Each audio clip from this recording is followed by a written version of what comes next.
Hey guys, let's talk about carbohydrate loading. Hey there everyone, today I'm going to talk to you about carbohydrate loading and we're going to break it down old school. We're going to talk about the what, the why, the when, the where, and the how. So what is carbohydrate loading? Well, whenever we're doing any type of high intensity exercise, no matter if it's 3 minutes, 5 minutes, or 60 minutes long, our body uses carbohydrates, or better known as sugar, for energy. And what we want to do with this protocol is increase how much carbohydrates we have stored in our system to let us go longer and or even faster. Now, some of you might be asking, why would you want to do that? Why do we need to increase how much sugar we have stored in the system? Well, we only have up to 90 minutes worth of sugar stored in our muscles. And after those 90 minutes, you will either, as you guys know it, hit the wall or bonk. And if you've ever done any of those or seen anyone on TV hit the wall or bonk, it's definitely something you do not want to do, and you want to avoid that at all costs because that is pretty much the end of the race for you. And the amazing thing about carbohydrate loading is the different protocols have shown to increase how much sugar we have stored in our muscles by up to 90%. Moving on to the third W, when? Well, it really depends on what protocol you choose to follow, right? Carbohydrate loading has been studied for decades now, and there are lots of different methods of doing this, right? But stick around to the end of the video and I'll tell you which one I think is best for you. You could actually just do the carbohydrate loading the day before your event if you want, and then you'll be good to go for the race. Moving on to who should be doing this. Well, I touched on this earlier, but basically anyone that's doing a high intensity activity that is going to last for longer than 90 minutes, right? That's cyclists, for runners, for rowers, cross-country skiers, all of them will definitely benefit from doing some type of carbohydrate loading protocol. And if you're doing anything less than 90 minutes, then definitely don't worry about doing this. Your body has enough energy stored for anything under 90 minutes. So don't watch this basically. Now, I guess I do have to mention one of the W's, which is where can you do this? Well, basically anywhere that you have carbohydrates available to you.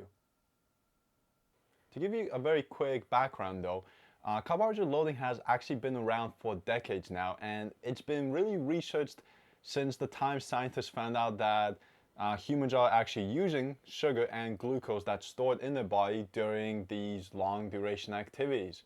And then, well, they got the idea. If we have 90 minutes stored of glucose, well, maybe we could ramp that up somehow. And then all the studies came out and tons of different protocols have been tested since then. They start off being quite complex and very hard to actually follow sometimes. They would be at least a week long, and you'd have to taper into them, then you'd have to do a high intensity activity to deplete how much glycogen you have, and then you have to spend multiple days actually building up that glycogen by having tons of carbs day after day.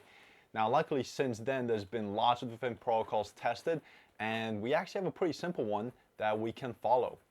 So back in June of 2002, some scientists in Western Australia developed a protocol that is called the Western Australian Carbohydrate Loading Protocol that allows you to do all the carbohydrate loading just 24 hours before your event. And that's massive because before you had to change up your training, you had to make sure you follow everything really strictly. Now you can do everything that you used to do just until 24 hours before your event starts.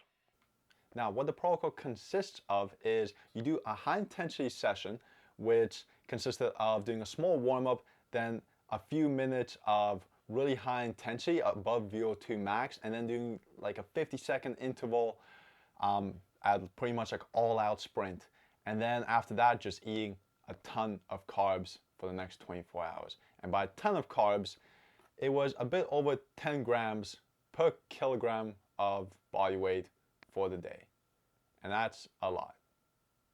Now, I actually told you that I'm going to tell you a variation of the Western Australian method, and that's because in July of 2002, just 1 month after the Western Australian method was developed, the scientists tested another protocol and found that you don't actually have to do any high intensity activity. You can just do the 10 grams of kilogram of carbs loading, and you get the same benefits. You still get the 90% increase of glycogen, and you don't have to go killing yourself on the bike or on the track and possibly risking your injury or just disrupting your training in any way. Now, it is key that you do not do anything high intensity while you are carbohydrate loading. Okay, we're trying to get everything stored in the muscles. We do not want to be burning it off as we're trying to do that. So you can go for a walk, but you're not running, you're not cycling, you're not jumping around. We're trying to keep everything low intensity because we need to absorb every carbohydrate that we are eating, actually. Not trying to eat, that we are consuming, okay? Otherwise, it's all going to be for nothing. I'm sure a lot of you are doing the math by now and starting to realize that that is a lot of carbohydrates to consume in just one day, right? If you take someone that weighs 75 kilograms, you're looking at 750 grams of carbs in just one day. That is 3,000 calories of carbs. And that's definitely a lot to consume. And what you want to do is you want to make sure that you are drinking a lot of those calories. So you can drink juice, or really, for most people, you pick some kind of sports drink, right? So Gatorade is really popular, and you can get the powder. Now, even then, if you do the math, you can get 60 grams of carbohydrates per 1 liter, which you wouldn't only be drinking this for the whole day, but if you are, that's still 12.5 liters of Gatorade that you need to drink. So I'm going to give you guys a hint.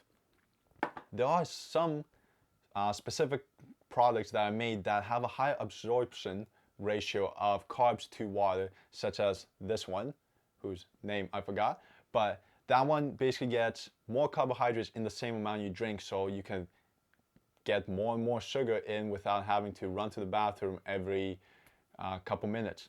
So definitely take a look at those other options because you will probably need all the help you can get.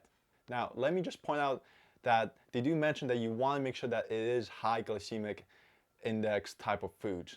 Okay, if you guys want to know more about what high glycemic means, let me know in the comments. I'll make another video. But we want something that is quickly absorbed by the body in order to get into the muscles within that 24-hour span.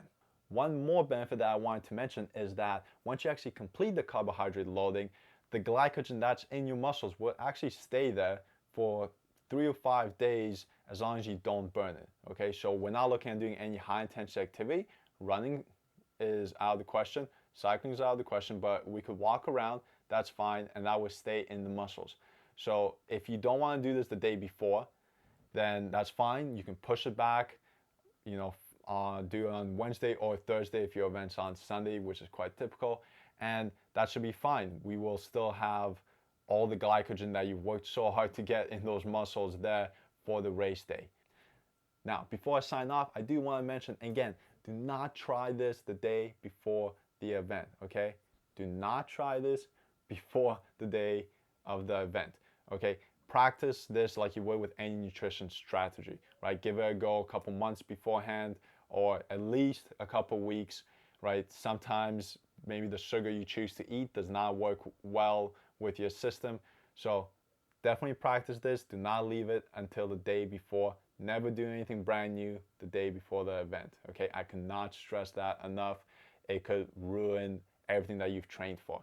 That's it for me, right? As always, give me a thumbs up, subscribe. I will be posting a lot more educational videos, and right, if you have any questions, post them in the comments below. I'd love to answer them. And if you have any ideas for future videos, same thing, post them in the comments below.